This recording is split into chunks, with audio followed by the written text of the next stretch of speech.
Hello everyone, today I want to talk to you about another example of how the United States bullies the weak and fears the strong. Trump has announced a 10% tariff on Canada.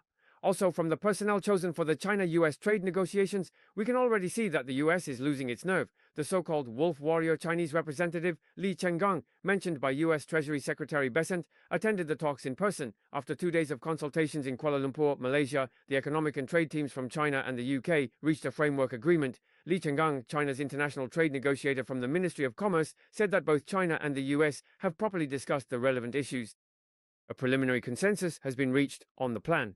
He said that the discussions between both sides covered a wide range of topics, such as each side's export control issues, the further extension of reciprocal tariffs, the suspension and separation of certain tariff issues, as well as cooperation on anti-drug efforts and the further expansion of trade issues. There were also discussions on the US Section 301 tariff-related measures, among others. Both China and the US engaged in constructive discussions on these matters, and the US side expressed a tough stance.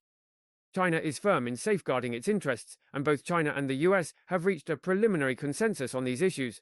The US representative also stated that the negotiations have yielded results, enabling both sides to move forward and laying a very positive framework for the meeting between the two leaders. The attitudes of both sides after the meeting indicate that there is a chance for the leaders of China and the US to meet on October 30th. In fact, observing the situation and participation in the talks reveals changes in the US side's attitude. There has been a lot of attention on the China-US trade talks that began in Kuala Lumpur, Malaysia, on October 25th, especially regarding whether Li Chengang, the Vice Minister of Commerce of China and the country's chief international trade negotiator, attended as part of the negotiation team. In the end, when everyone saw Li Chengang enter the venue, they felt that the US had lost another round, because previously the US had repeatedly accused Li Chengang of being a wolf warrior, almost as if trying to force China to replace its representative. This incident stemmed from Li Chengang's visit to the US from August 27th to 29th, during which he met with the US Treasury and Commerce Departments. He held talks with officials from the relevant offices, and later, on April 15th, US Treasury Secretary Besant criticized the remarks Li Chengang made during his August visit to the US, saying that Li Chengang came uninvited and even described him as irrational. At a press conference in Washington, Besant said it was very rude and also mentioned that on September 18th, Li made extremely provocative statements here, suggesting that some deputy ministers may already be behaving abnormally. Besant said that Li Chengang had once warned that if the US continued to push forward with plans to impose port fees on Chinese vessels, China would create chaos on the global stage. Besant stated that this was clearly something China had been doing all along, but he also emphasized that there was still room for the situation to de-escalate. On the same day, Besant sharply criticized Li Chengang on CNBC. Before I went, he showed up in Washington without being invited, and during the trade negotiations, his behavior was out of control and difficult to deal with, showing a great lack of respect for others. He was a typical so-called wolf warrior diplomat from Beijing. Some media outlets said that openly criticizing negotiation counterparts by name in such settings is extremely rare. Besant broke this unwritten rule, clearly aiming to force the Chinese side to replace their negotiator. In response to Besant's criticism of Li Chengang, Chinese Ministry of Commerce spokesperson He Yongqi responded on October 16th, saying that the US remarks were serious. In fact, regarding the claim by the US that Li Chengang showed up uninvited, the truth is that Li Chengang's visit to the US from August 27th to 29th was to implement the consensus reached in the China-US economic and trade talks and to communicate on related issues. He also raised concerns with the US side about the Section 301 investigation and restrictive measures against China's shipbuilding and other industries. Then, on October 20th, the Chinese Ministry of Foreign Affairs released a list of ambassadorial appointments and removals by President Xi Jinping, and Li Chengang was appointed as China's permanent representative to the World Trade Organization. He also concurrently served as ambassador with full authority and as deputy representative to the United Nations office at Geneva and other international organizations in Switzerland.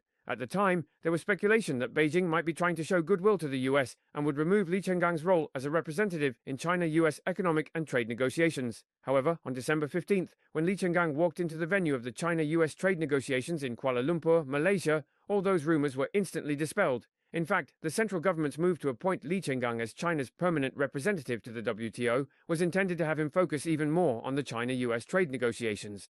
You say that your success lies in pressuring China to change its negotiator, but that's just wishful thinking on the part of the US. The fact that the US can't force Li Chengang out only makes them look petty. On one hand, Li Chengang has arrived, but on the other, Commerce Secretary Nick did not come and did not attend the China-US economic and trade talks in Kuala Lumpur. In early October, China introduced new regulations on rare earth management, which the outside world believes are closely related to the US Department of Commerce's introduction in September of the look-through 50% ownership rule. The US rule stipulates that any Chinese company on the US sanctions list, if it holds more than 50% of the shares or controls a subsidiary, all of those entities will be subject to restrictions. As a result, thousands of Chinese companies could end up on the US sanctions list, which would also cause a lot of trouble for American companies doing business with Chinese firms. According to CNN and Bloomberg, Lutnick's introduction of this look-through rule triggered China's subsequent introduction of new regulations on rare earth controls. There are also rumors in US political circles that Trump has learned about China's countermeasures, as well as those of the Commerce Department. After the implementation of the investment rules, Lutnick was severely criticized.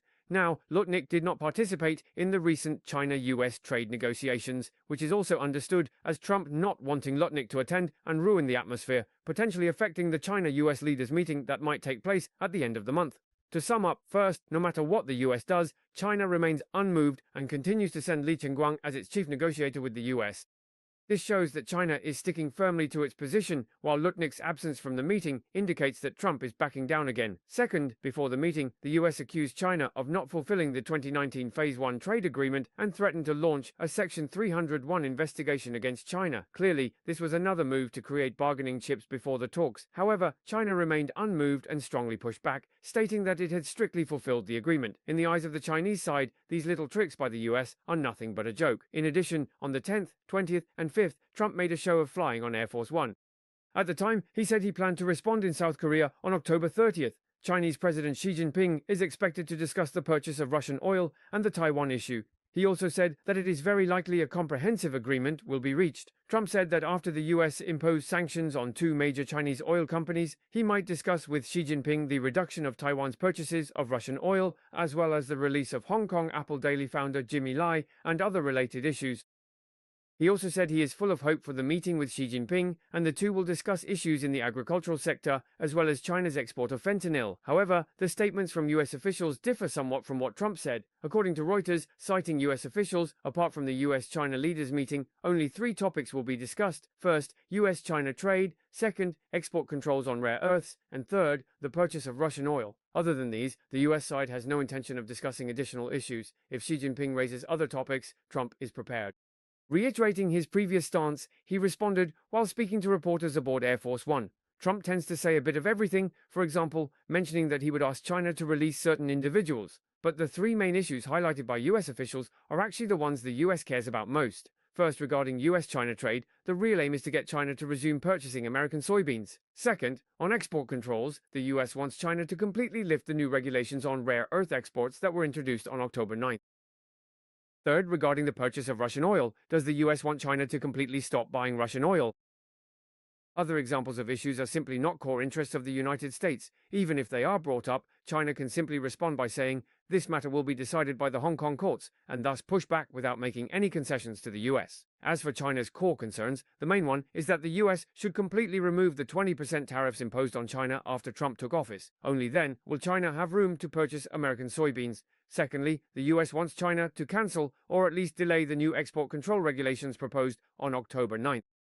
The US also needs to cancel the so-called look-through sanctions regulations proposed at the end of last month, with both sides returning to their previous positions. Since China holds the upper hand, the US is powerless to respond. There is a possibility that both sides may make concessions on unresolved issues. In contrast, Canada can only be at the mercy of the US, and with Trump's unpredictable temperament, now the US is imposing a 10% tariff on Canada.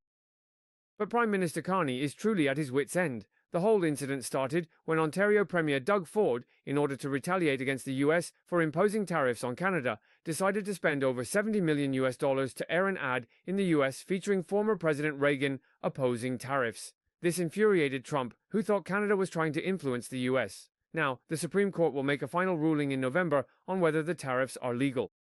As a result, Trump announced that he would halt all trade negotiations with Canada. Prime Minister Carney was alarmed and called Ontario Premier Doug Ford. On the surface, Ford took the initiative to admit responsibility and said that Ontario would suspend its advertising campaign targeting the US in order to resume US-Canada trade talks.